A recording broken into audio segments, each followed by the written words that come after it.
وہ معزز تھے زمانے میں مسلمان ہو کر اور ہم خوار ہوئے تارک قرآن۔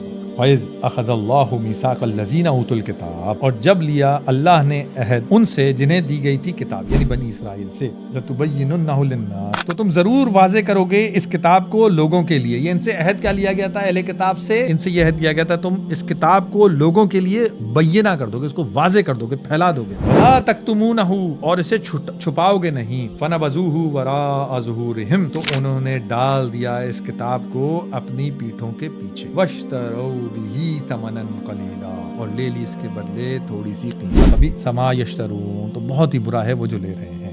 آج ہمارے پسے ہونے کی اور ذلیل و رسوا ہونے کی ایک یہ بھی ریزن ہے۔ حضور اکرم صلی اللہ علیہ وسلم بھی قیامت کے دن یہی شکوہ کریں گے کہ میری قوم نے اس کتاب کو اپنی پیٹھ کے پیچھے ڈال دیا۔ ہمارے جو یعنی اسلاف تھے، وہ ہے نا شعر، وہ معزز تھے زمانے میں مسلمان ہو کر اور ہم خوار ہوئے تارک قرآن۔ اصل چیز یہی ہے، اسی سے کامیابی ملنے والی ہے۔